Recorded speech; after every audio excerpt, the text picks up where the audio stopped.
Hello, everyone. My name is Fear Dragon, and I'm here to talk a little bit about the Breakout Invitational Season 3 that just finished up. So, for those of you who don't know, Breakout Invitational was a tournament about up and coming North American StarCraft 2 players.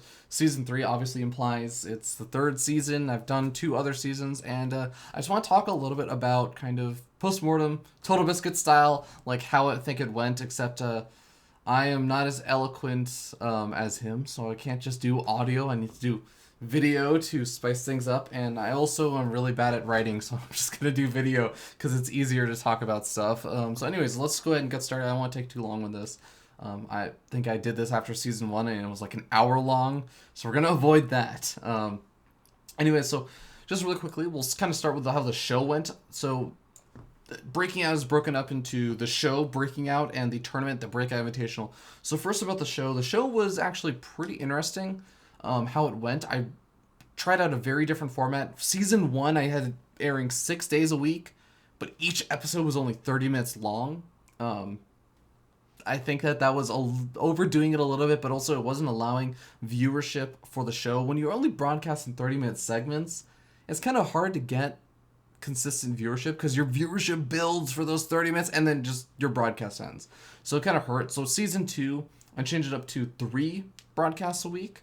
So it was Friday, Saturday, Sunday, or something like that, or Thursday, Friday, Saturday. Sorry, um, and that was good. I think it was better. So each broadcast was about an hour, but I think it still didn't really hit its mark. Um, it would still kind of have that growing viewership and then just cut off. Um, let's see. I think that other than that, I was pretty happy with how season two's format went. So season three, I tried to do something crazy. Originally, the season one, two, it would air for 2 months.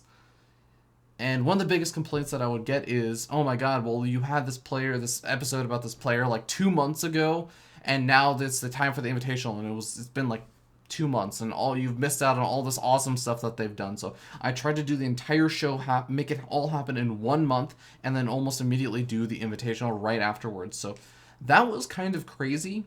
It was very time consuming, and because I also did a lot more editing on the episode. So in the past, it was kind of just like record the content. Okay, vaguely edit it a little bit. Now put it out there. Just like if I did an interview, I just say like, okay, well, cut off the beginning, cut off the end where I'm like starting and stopping the recording and put it on YouTube. Awesome, it's done. This time I basically did a heavy editing, cutting out like blank spaces where people would just say ums and uhs and think about stuff. I'd cut out stuff that maybe wasn't as interesting. That was a really hard choice on what to cut out and everything. So it was a little bit harder. It was a little bit more painful. It's time consuming, but I think it made the show a lot more streamlined, and I made it all everything for a player happen in one day. Previously, it would be like 1 week dedicated to a player, so it would be 6 days in season one or 3 days in season two. It was just one day in season three, and I'd have 2 players a week. So it was honestly, I really like the format. I'm really enjoying the format right now. That is happened in season three. So I think it's a format I'm gonna stick with in the future. One thing I do want to do is I want to do heavier editing, which sounds almost suicidal to me because I was already spending anywhere between 6 to 10 hours per episode twice a week while doing a full time job. So I'll have to, and that's not including the time that it would take to actually record the content, which was an extra, I don't know, like 4 or 5 hours. So we'll see how it goes. But that's kind of what I want to do. I want to do even better editing. I've gotten much better at it just through doing it so much. So I'm looking forward to doing that season four. Let's see.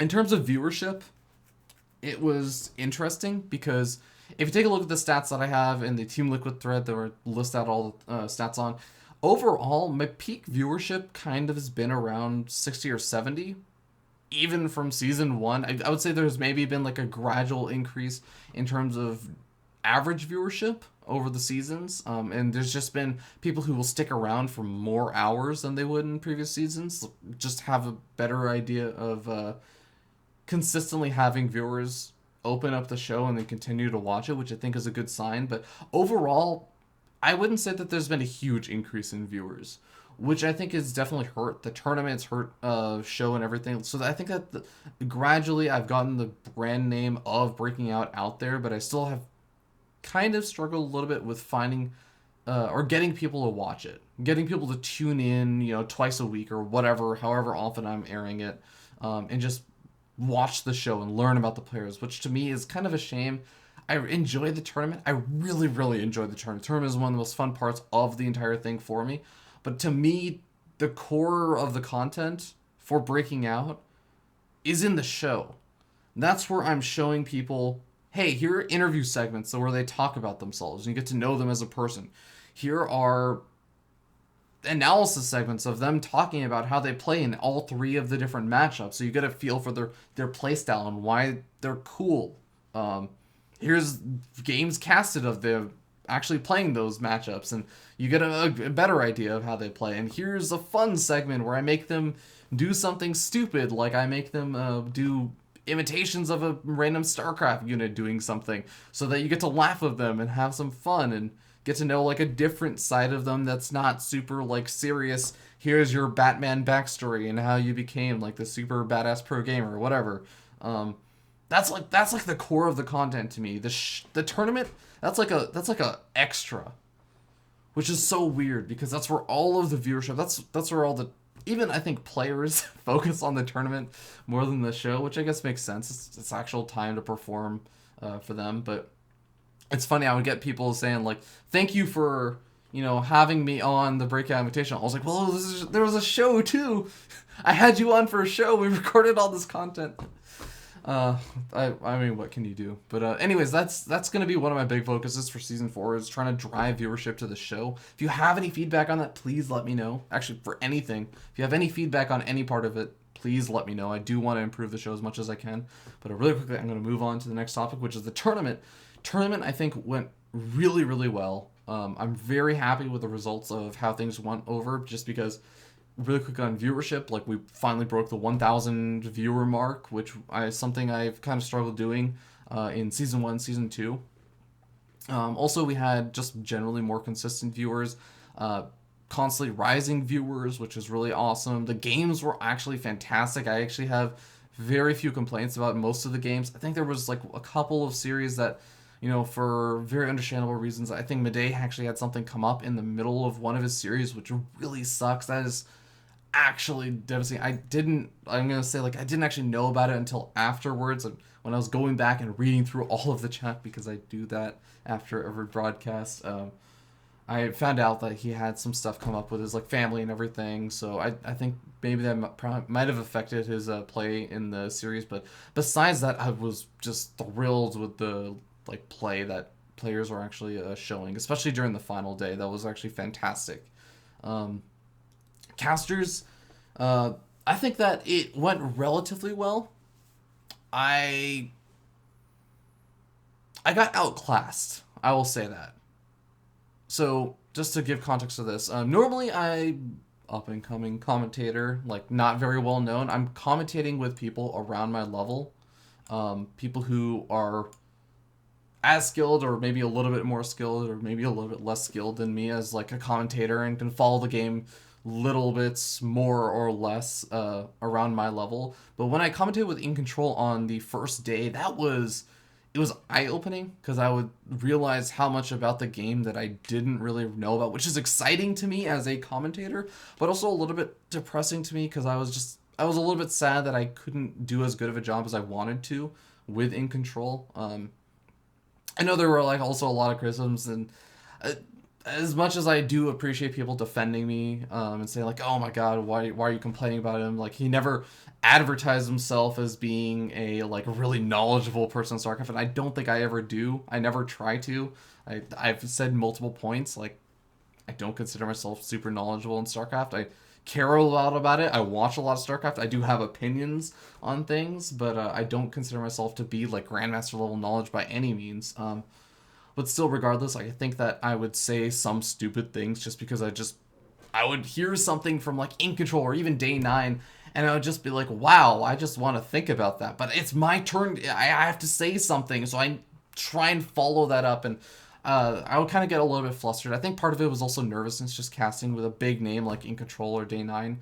I think that casts with Zombie Grub and Tempo went a little bit better and smoother, just because, I sort of just felt more comfortable with them. I've casted with them a ton in the past. And I both consider them both like friends, so it was a little bit smoother. I wasn't quite as nervous. But overall, I'm really happy that I got to cast with In Control and Day9. I'm incredibly thankful to them for even volunteering to do this event. When I asked them if they would be willing to do it, they both agreed and didn't pay them any money or anything. Like, they just said, like, hey, yeah, this sounds good. I'm willing to devote, 5 or like 6 hours or, whatever amount of time to like commentating this event for absolutely no money or gain whatsoever on a stream that honestly, like, for example, the day with In Control could have turned on his stream, played ladder games, and he would have gotten more viewers than I did on day one. So this wasn't exactly like an there's nothing to gain for him besides the fact that he just felt like it was going to be a cool thing to do. So a huge shout out to In Control, and same thing for Day9. But anyways, I do not want to make this too long because by the way, right now, I guess it's like 1 in the morning for me. So, let's see. Those are commentators. Really enjoyed casting with Zombie Grub and Tempo. Again, they're like my comfort casters during the Invitational, where I've commentated with them. I know how the casts are going to go with them, and they're both fantastic to work with. I have no complaints about them. And in terms of viewership was actually really, really awesome. We, again, broke the 1,000 viewer mark. We actually got a huge bump on day one from Nathanius. So thank you, Nathanius, for watching the Invitational while you were doing your laundry. Saw that tweet later on, and I was like, that's kind of awesome. Also, thank you to Base Trade TV for hosting almost every single day and giving a huge bump on viewers, especially on day 2. Day 3 also giving a big bump, but I was really actually happy that it kind of feels weird, like with hosting, obviously that gives a big increase in viewership, but at the same time, you also want to have kind of people who are tuning in for the tournament, not just because such and such person is saying like, oh, I'm going to watch this thing, come watch it with me. It's actually people saying like, oh, this tournament that, the amazing Cybert has created a trailer for, like, I want to go check this out. It looks really awesome. So it was cool because day 3 actually had a lot more people just tuning in, not necessarily through hosting, and I got to see that through Twitch statistics on a feature that recently launched. So I was really happy about that, and we broke like 2,200 viewers on the final day, which was really awesome. I was super excited about that, and I was really also happy for Intense. The players all, I think, worked really hard, but Intense, I was just unbelievably thrilled. It's great when the player that wins you feel really emotionally invested in, and you feel like they were emotionally invested into the tournament.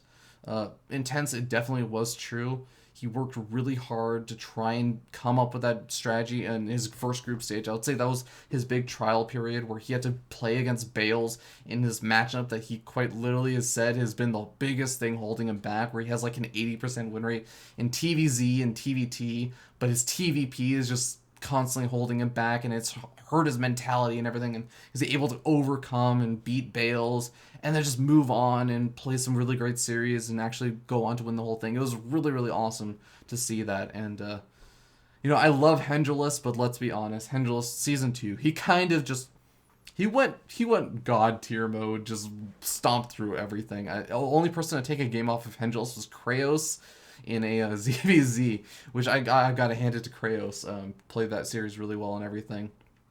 But yeah, it wasn't quite as hype, I would say, with Hendrillus, even though I would say Intense still managed to 4-0 in the finals. It's still a really great series. And also Kelazor. And saying, I also feel super emotionally invested into him because I know he's worked really hard. He's such a nice guy, and he's also a very talented player. Actually, all the guys. So, anyways, I won't emotionally ramble about how invested I am into all the players that come on the show. Season 4, I'm really excited because I think there's a lot of improvements that I still can spot. Things that I'm unhappy with about how the show went, how the tournament went, etc.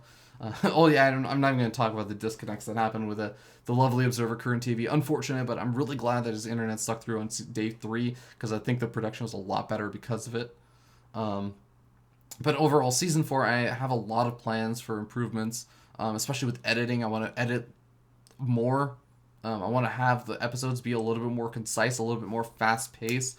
I think that's one of the things that a lot of the times it can sort of dwell just because I'll have, 15 or 20-minute segments on interviews that should really just be like 5 or 10 minutes. They really do need to be cut down. I might just release longer version segments. And also, I think YouTube videos need to not be one giant chunk of like a 3-hour video or a 2-hour video. I should be cutting them up into smaller chunks because it sounds really weird, but people get intimidated because it's a 3-hour video, whereas I could release the exact same content, and this blows my mind. I could release the exact same thing in a more convenient format in one video. You don't have to go anywhere to go to the next video. It's just one video, and I'll even like I could even have timestamps or anything to where different parts are in the video if you want to like not watch the entire thing.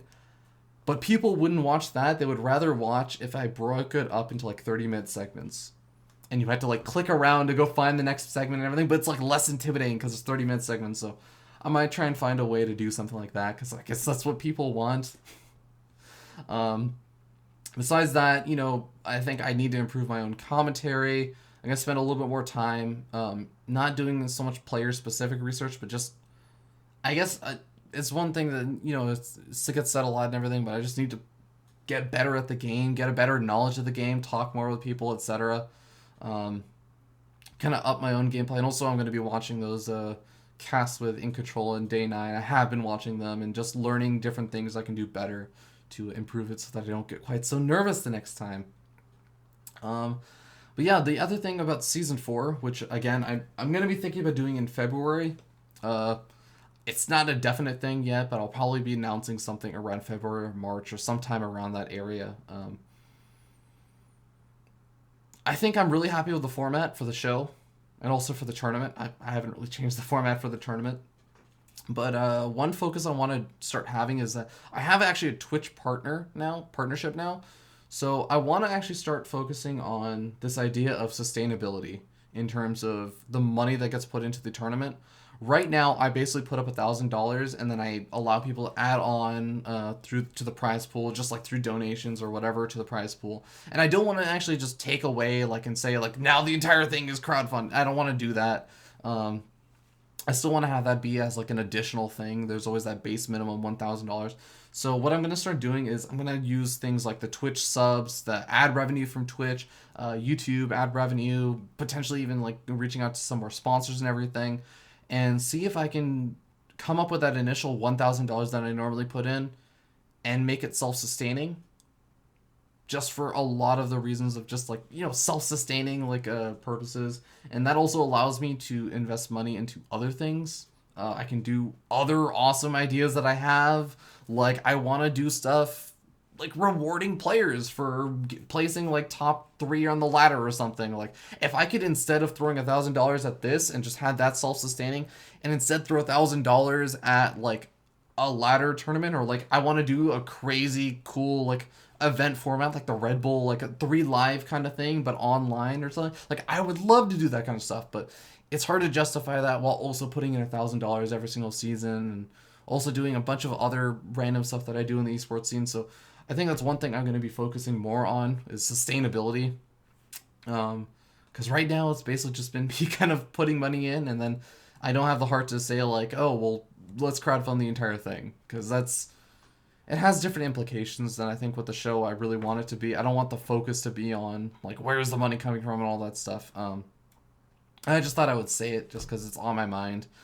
I'm trying to keep this as short as possible because, again, Season 1 I had an hour-long video, and I don't think anyone wanted to watch an hour-long video of me talking. I'm surprised people want to watch more than 3 minutes of me talking sometimes. But if you made it this far, thank you so much. I also want to give a huge shout-out to Cybert. Made a ton of the animations and videos and everything. Trailer also for the Invitational. Basically anything that's involved in breaking out video related that's good is Cybert. Everything else, editing on the interviews and everything, that's me. Minnie Mouse for doing all these awesome art assets, including this one and this logo right here. It's been amazing. Made them for Season 2. I have felt no need to change anything, so thank you so much to Minnie Mouse. You've been amazing.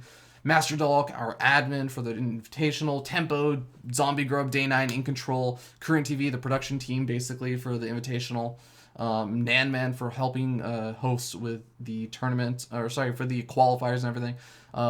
also for having me on SC2 Up and Coming, as well as Desro having me on Remax, Rifkin for doing the voiceover and just being generally awesome and hosting. All the players that played, God, I love them all so much. And just everyone that's actually contributed to the prize pool, just everyone that's done anything with this stupid idea that I came up with like a year ago. It's been actually a little over a year now since the end of the first invitational, and I'm really, really happy with how far it's come. Really happy that anyone's actually deciding to tune in and check out some of these up and coming North American players. That is the ultimate goal of all of this. As nice as it is that I'm also getting some more attention, I'm just really happy that I'm able to use some of that attention to promote players that are really awesome and honestly doing as much as like I talk about like, oh, you know, I put in all this hours of editing and like it's a lot easier than being like a pro gamer and having to face off against like really, really good players and win and have this as like a semi career and trying to go pro. Like, it's a lot harder than what I'm doing. So big shout out to all the players that are playing out there, and ones that have been on Breaking Out and ones that I hope will soon be on Breaking Out. But yeah, that's going to be it. Thank you everyone for tuning in for this video, this little kind of update, recap, postmortem. I have a million other thoughts, but honestly, if you want to hear any thoughts, any more thoughts on any particular topics, feel free to message me on YouTube, Team Liquid, Twitch chat, anywhere you want, Twitter. I'll respond to you in the best that I can. Hell, I will even respond to you on Reddit if you have any thoughts there. I think that's pretty much it. It's been a journey. Glad to have you all with me. Have a wonderful night, guys. Or day, afternoon, lunch. I'm just gonna